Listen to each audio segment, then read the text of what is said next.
she bought a deserted island for just $1. But when she dug into the soil, she uncovered a machine that could change the world. Watch till the end to see how her discovery rewrote history. Subscribe, like, and comment where you're watching from. Rain fell like shards of glass over Baltimore, slicing through the thick evening haze. Inside a rust-stained auto garage, Nia Brooks sat on a broken stool, staring at the flickering light above her head. The hum of the old bulb mixed with the slow drip of water from the leaking roof. Around her, the ghosts of her past clung to every corner. Half-repaired engines, burnt gloves, unpaid bills tacked to the wall. Once, this place had been alive with the clang of wrenches and the laughter of her husband, Marcus. Now, it was only her and silence. Marcus had been everything. Her partner in life, in work, and in every impossible dream they once dared to share. But when his body gave up after the hospital turned them away, all those dreams rusted faster than the metal around her. The insurance company called his treatment non-essential. The bank called her late payments non-negotiable. Everyone had a name for her suffering, except compassion. Her last customer left 3 weeks ago. Her last meal was a can of beans 2 nights back, and her last dollar sat in a small jar on the counter, waiting for a miracle that would never come, until she saw the ad. It was printed on cheap paper, half torn and faded, taped to the grocery store window where she sometimes bought day-old bread. Private island in Chesapeake Bay for sale, 3.1 acres. Price, $1, as is. She laughed out loud when she first read it. A black woman from Baltimore buying an island? It sounded like a bad joke, but the thought followed her home, echoing louder than the storm. That night, she couldn't sleep. Maybe because for the first time in years, something impossible didn't sound hopeless. It sounded hers. The next morning, she went to the county office to sign the papers. The clerk behind the glass didn't even try to hide his smirk. "Ma'am, this land's been on the list for 15 years. Floods, erosion, no electricity. You'll be buying a swamp." Nia met his eyes, calm and steady. "Then I guess I'll own a swamp." The woman at the next desk whispered something under her breath that made the others laugh. Nia didn't need to hear the words. She'd heard them all her life. Too ambitious, too black, too poor to matter. She simply signed her name, slid the last dollar forward, and walked out. By dusk, she was on a small fishing boat, the wind biting her cheeks, the city fading behind her like a bad dream. The fisherman at the helm, a wiry, old man with tobacco-stained fingers, watched her with the tired eyes of someone who'd seen too many people chasing foolish hopes. "You sure about this?" he asked. "Locals say that island's cursed. No birds land there. No one stays long." Nia pulled her jacket tighter. "Cursed or not, it's mine now." As they neared the island, the world grew strangely quiet. The sea turned heavy and gray. The air felt thick, heavy with salt and something older, something waiting. When the boat touched the shore, she stepped off into the soft, sinking sand. The island was nothing but twisted pines, tall reeds, and the bones of an old dock. The wind moaned through the trees like a warning, but she didn't care. She dropped her bag in the mud, inhaled the sharp scent of salt and soil, and felt something stir in her chest, a small, dangerous spark she hadn't felt in years. Freedom. That night, she built a small fire near the shore and sat watching the waves move under the moonlight. The flicker of the flames reflected in her eyes as she whispered to the dark sea, "I don't know what's out there, but I'm done letting the world tell me where I don't belong." A gull cried in the distance, the only sound breaking the silence. She smiled faintly. "Guess you didn't get the memo," she murmured. She lay back against the sand, the stars faint above her through the thin clouds. The island was still, almost lifeless, yet something about it pulsed faintly beneath her fingertips when she pressed her palm to the ground. It wasn't fear she felt, it was recognition, like the land itself had been waiting for her arrival.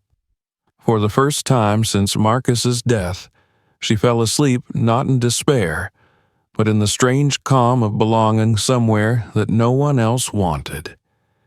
At dawn, she rose and began to explore. The ground was uneven, overgrown with vines. Every few steps she stumbled on something half-buried, fragments of wood, bits of metal, a rusted hinge. She wondered who had lived here before, what they had built, and why they had left. Then, near the center of the island, she saw it, a patch of earth darker than the rest, with wild roots curling over what looked like stone. She knelt down, brushed the dirt aside, and felt the edge of something cold and solid. Metal. Her pulse quickened. She scraped harder, ignoring the mud caking under her nails, until the sunlight caught on a smooth surface. It was bronze, or something close to it, covered in moss and time, and on it, etched deeply enough to survive a century, were words that stopped her breath. For those of the Brooks name who dare. J.B. 1912. Her hands froze. For a long moment, she could only stare. Her last name. Her blood. The wind rose, scattering leaves around her feet. She didn't move. It was as if the island itself had whispered her name back to her after all these years of silence. And for the first time, Nia Brooks realized this island wasn't just something she had found, it had found her. The next morning, the sea was calm, but the island breathed differently.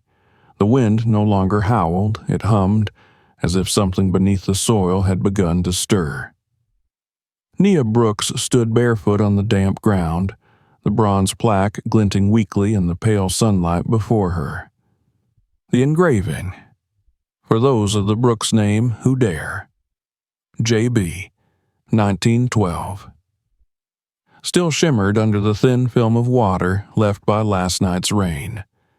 She knelt again, tracing the letters with her fingertips. The metal was too well preserved for something that had been buried for over a century. "Who the hell are you, J.B.?" she whispered. The initials echoed in her head. Brooks, her name, her bloodline. That night, she returned to the spot with a flashlight, her mind refusing to rest.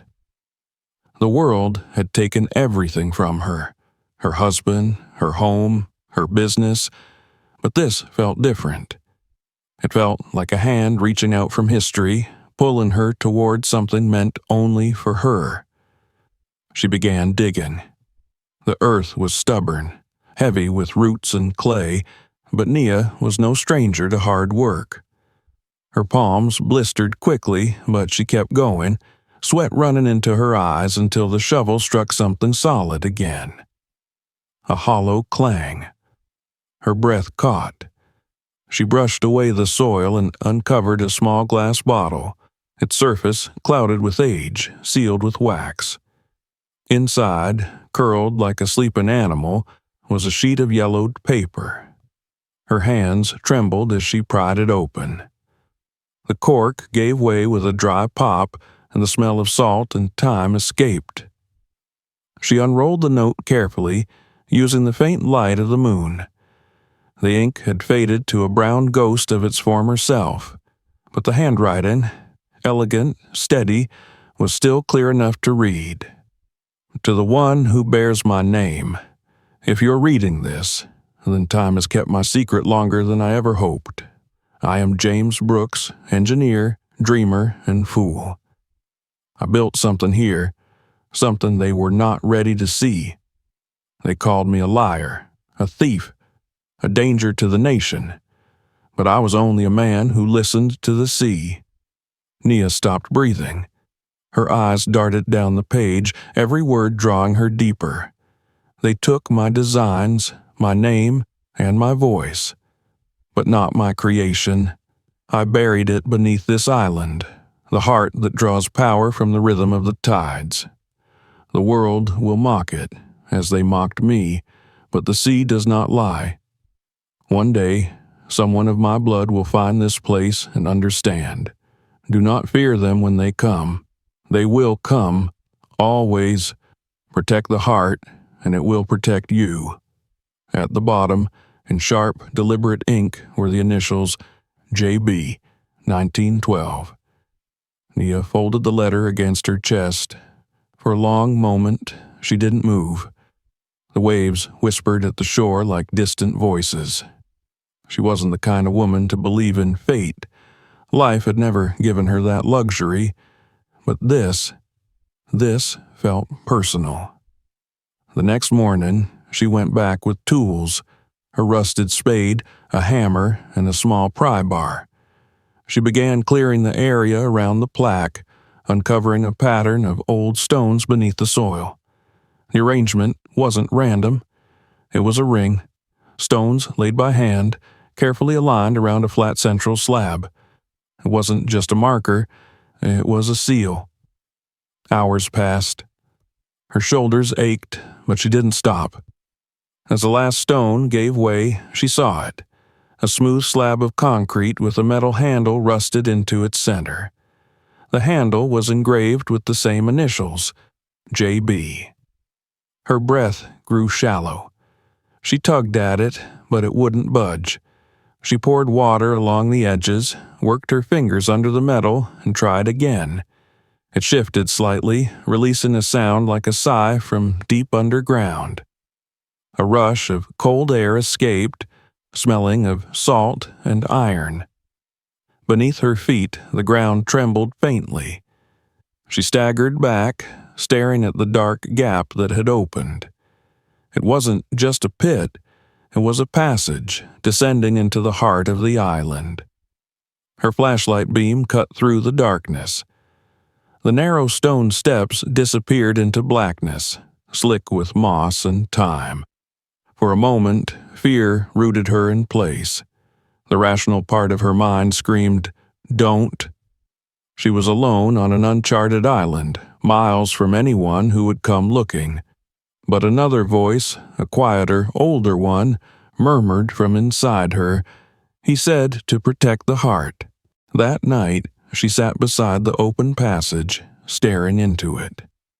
The letter lay on her lap, fluttering in the breeze. She read it again and again, tracing the words, "They will come." Always. Who were they? Corporations, governments, the same kind of men who had laughed in her face when she bought this island? The same kind of men who decided Marcus's life wasn't worth a doctor's time? Her flashlight flickered once, then steadied.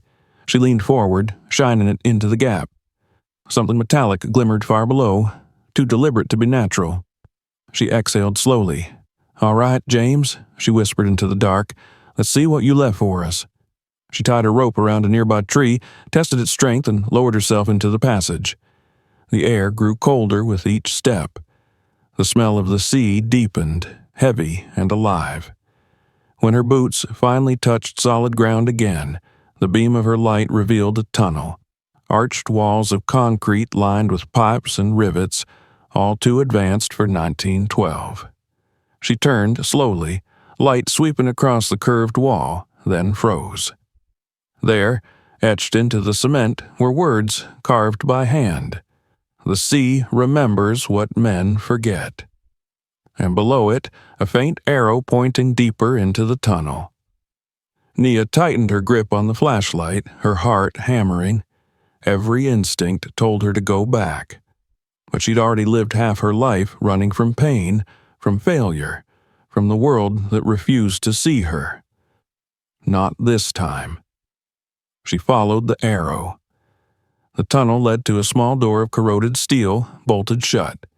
She wiped away the grime and found another mark, J.B. again, circled twice.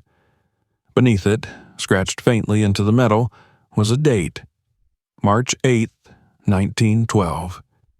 Her birthday. Her breath caught in her throat. It wasn't possible.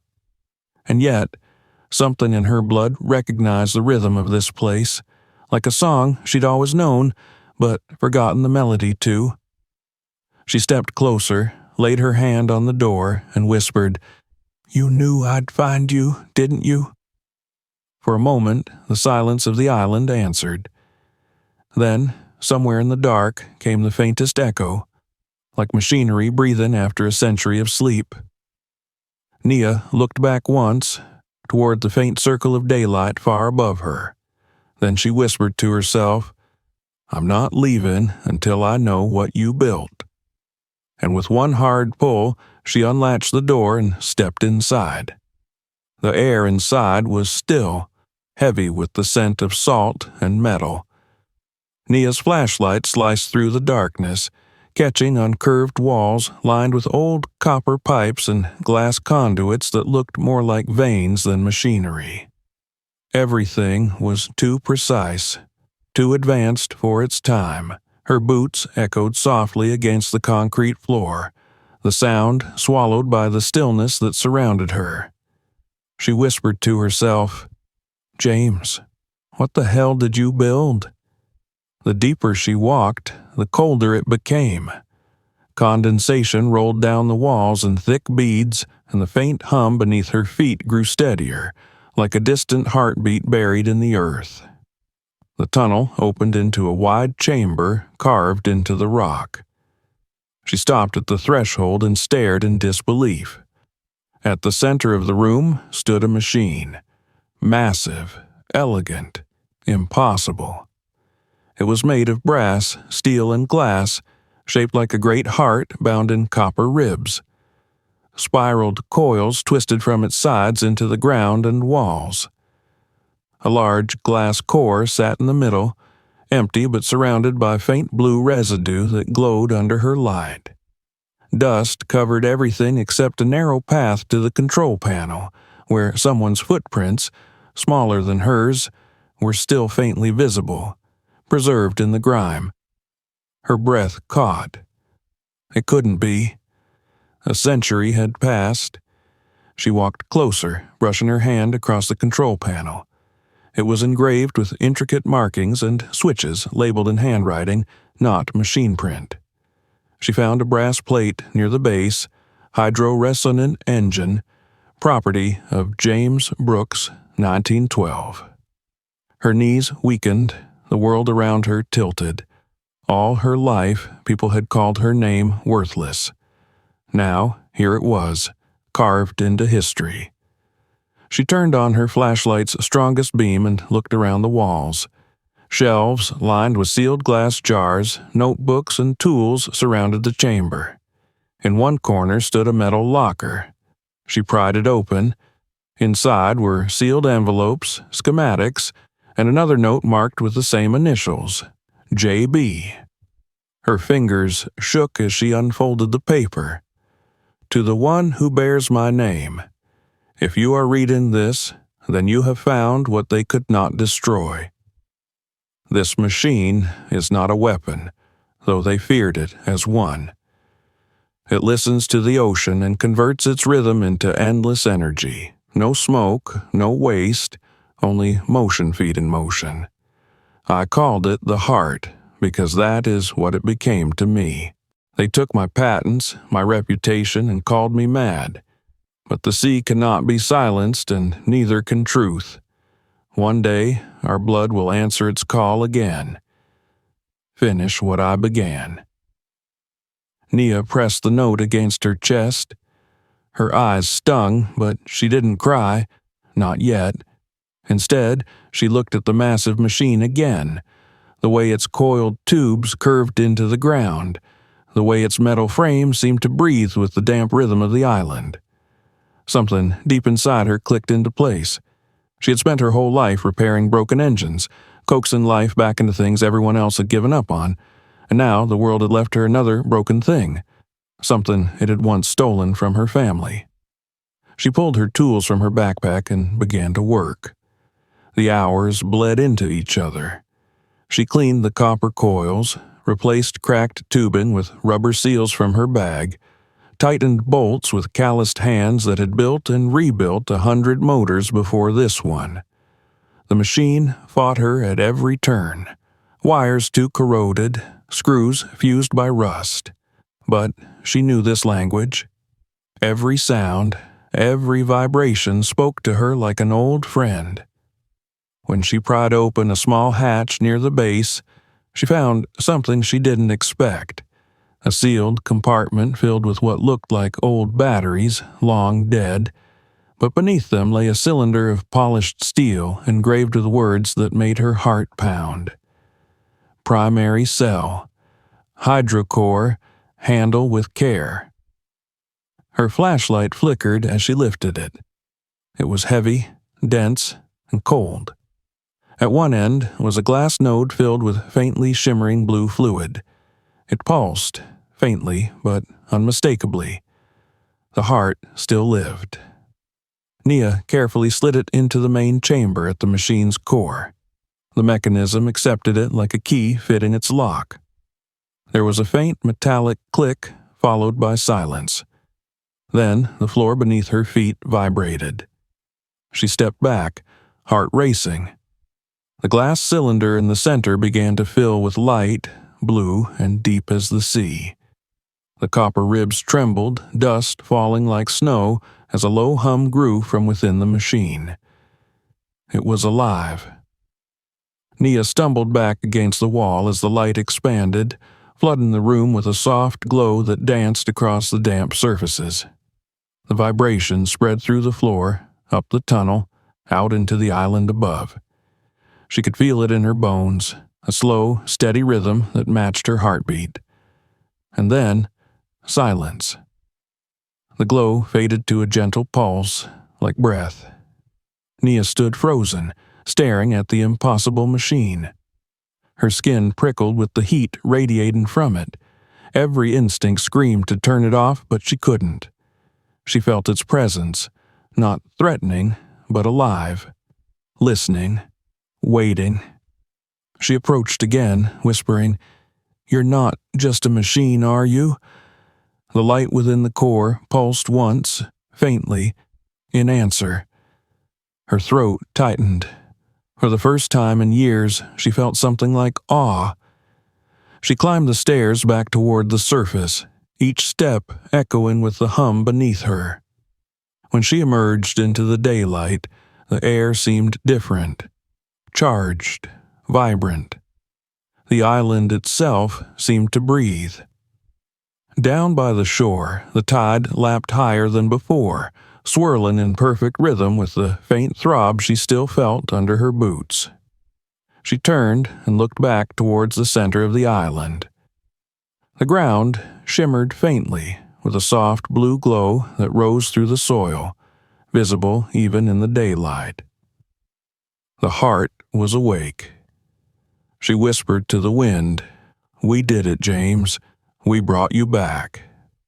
For the first time since Marcus's death, she felt tears roll freely down her face, not from grief, but from something older, deeper, the quiet, defiant joy of a woman who had found purpose in the ruins. But as she stood there, the glow beneath the soil brightening with each pulse, another realization crept in. If the machine was working, someone would notice. And when they did, they'd come for it. For the first 2 days, the island hummed like a living creature. The air felt charged, the soil warm beneath Nia's boots. The machine's low pulse resonated through the ground, syncing with the rhythm of the waves. She could hear it even when she tried to sleep, a heartbeat beneath her dreams, steady, patient, eternal. But peace never lasted long in her world. On the third morning, a boat appeared on the horizon. White, sleek, official-looking, too clean for fishermen. Nia's chest tightened as it cut through the mist, heading straight for her dock. The seal on the side read, "Maryland Department of Environmental Oversight." 2 men and a woman stepped off. Their uniforms were sharp, their smiles sharper. The lead man, tall, balding, with mirrored sunglasses, extended a hand she didn't take. "Miss Brooks?" His voice was smooth, practiced. "We received reports of unauthorized construction and unusual electromagnetic activity in this sector. You wouldn't happen to know anything about that, would you?" Nia folded her arms. "You mean the island I bought legally for $1? Yeah, I know something about it." The man's smile tightened. "We're going to need to inspect your property for public safety." Behind him, the woman glanced towards the glowing ground near the center of the island.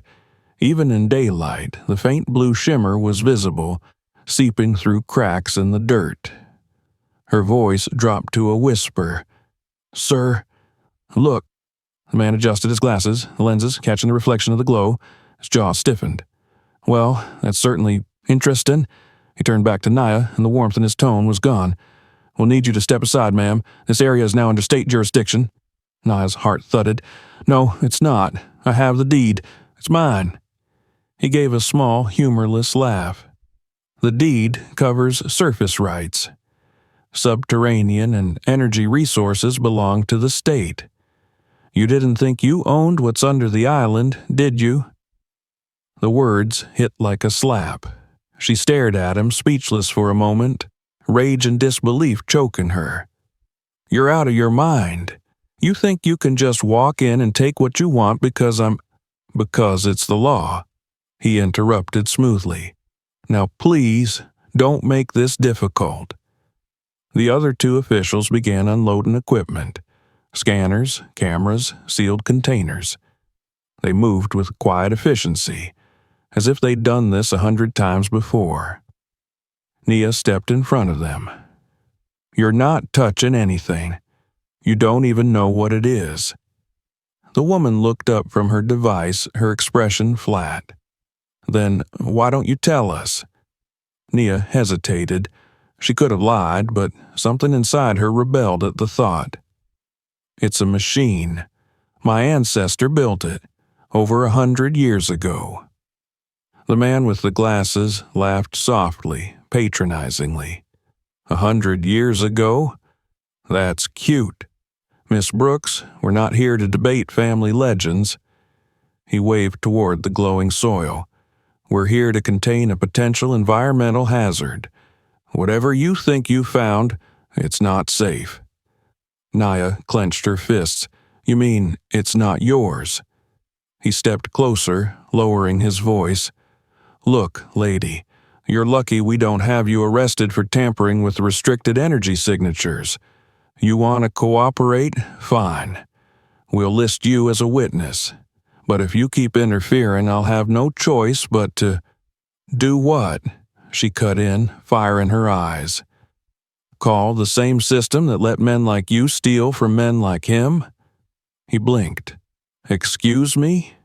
She pointed towards the center of the island. "My great-grandfather's name was James Brooks. You know what your system did to him? Called him a thief, a liar, a danger to the nation. Sound familiar?" For a moment, silence hung between them. The man's expression didn't change, but his jaw tightened. "This conversation is over," he said coldly. "Pack your things. The state will handle this from here." He turned to signal his team. That was his mistake. Nia took a step back, reached into her jacket, and pulled out her phone.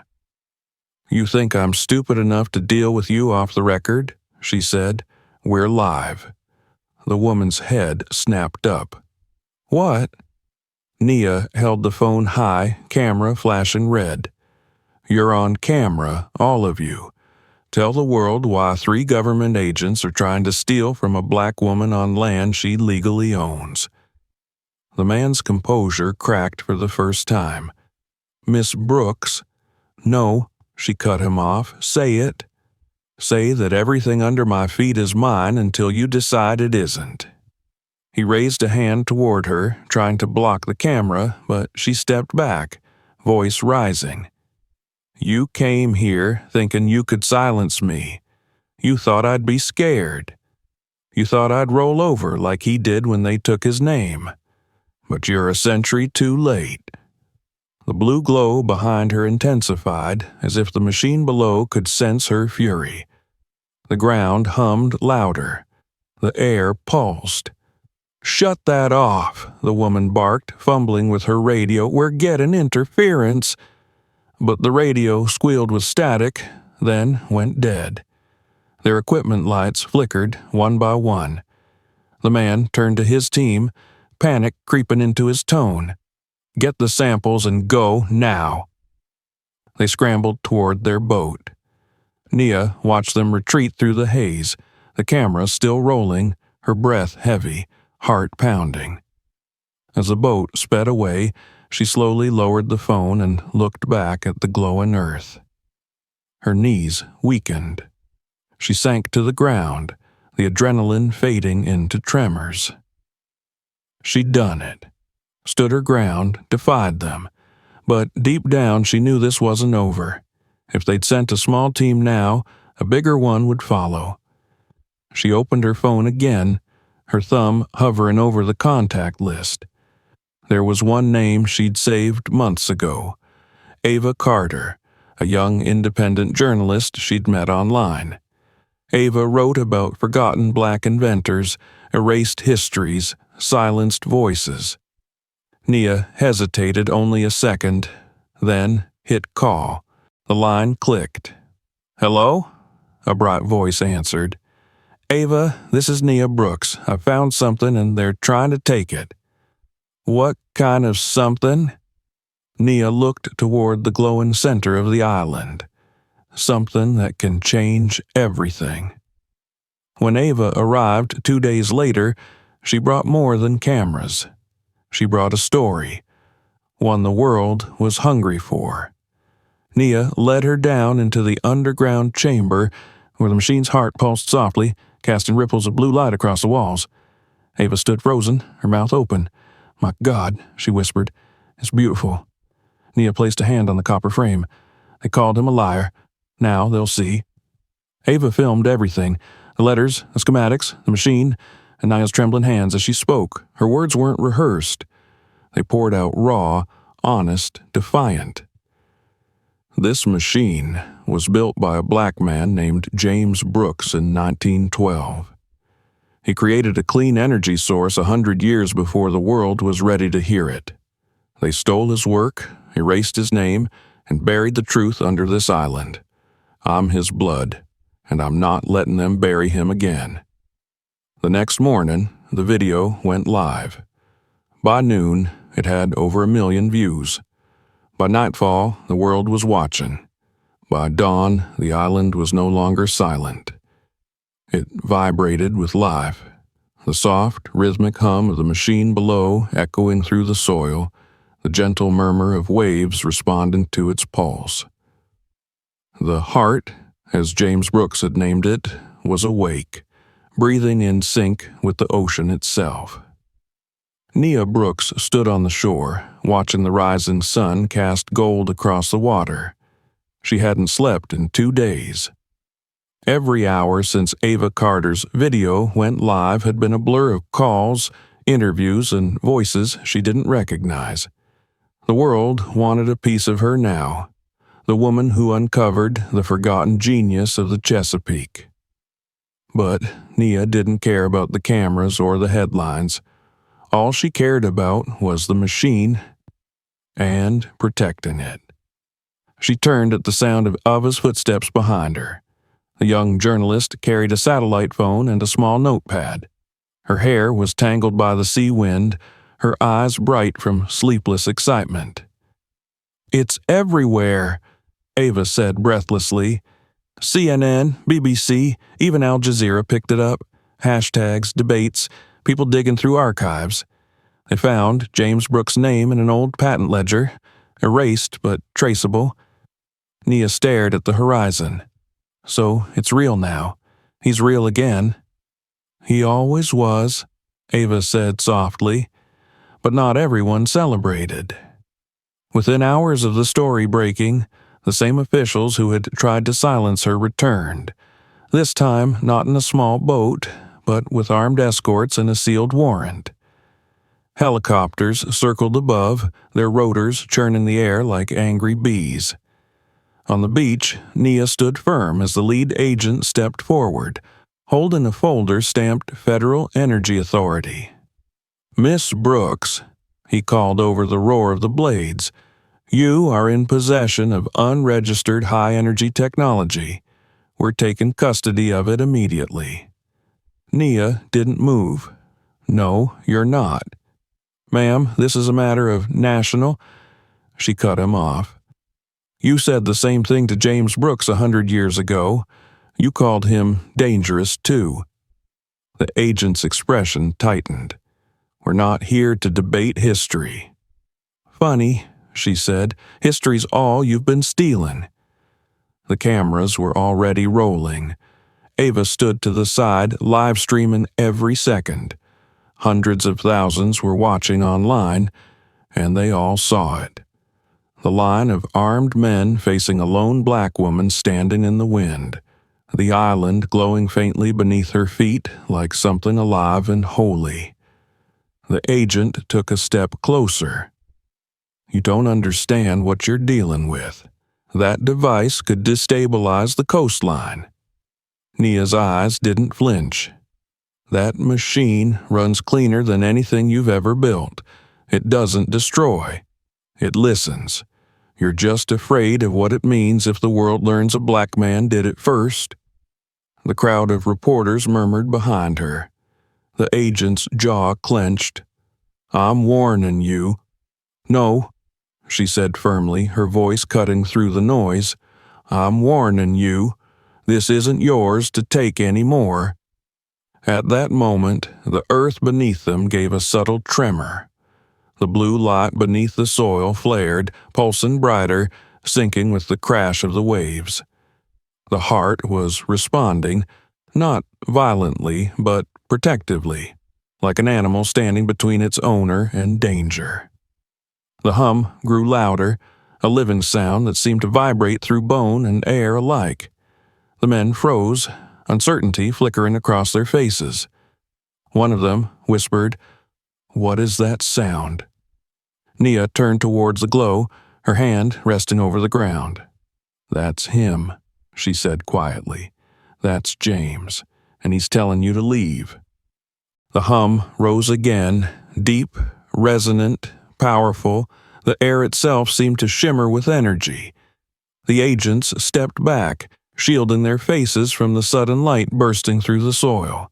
For a brief, blinding second, the island shone like a beacon, a column of soft blue fire rising into the dawn. Then, just as quickly, it faded. Calm again. The men lowered their hands, speechless. Their radios crackled with confused voices from the helicopters above. None of them moved. Nia turned back to them, her expression steady. "You see, it's not here to hurt anyone. It just wants to exist, and so do I." The agent hesitated, then lowered his warrant.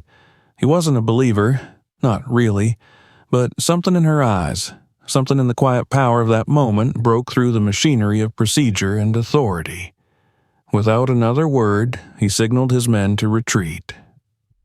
The helicopters circled once more, then peeled away toward the mainland. When the noise finally died, Ava let out a shaky breath. "You just stared down the federal government." Nia gave a tired smile. "They've been staring me down my whole life. Time they blinked first." For weeks after, the island became a symbol. Historians confirmed the truth. James Brooks had been real, his work stolen, his name erased from scientific records in 1913. Universities demanded the return of his legacy. Students held protests across the country. The heart of the island became a rallying cry, not just for clean energy, but for justice long denied. But Nia didn't seek fame or money. Instead, she used the small fortune from donations and support to build something permanent. Months later, on the same spot where she had found the bronze plaque, stood a new structure. Simple, elegant, alive with light. The Brooks Institute of Marine Energy and Engineering. It was the first of its kind. A school dedicated to renewable technology, named after a man who had been erased and a woman who refused to disappear. When the opening day came, students from across the country arrived, many from neighborhoods like the one Nia had grown up in, kids who'd never seen the ocean up close before. They gathered on the hill overlooking the water, where the earth still glowed faintly with that same gentle pulse. Nia stood before them, her voice steady as the sea breeze lifted her hair. James Brooks gave the world a gift, and the world buried it, not because it was dangerous, but because it came from a man they didn't think deserved to dream this big. That ends today. This island belongs to every one of you who's ever been told you can't, shouldn't, or won't.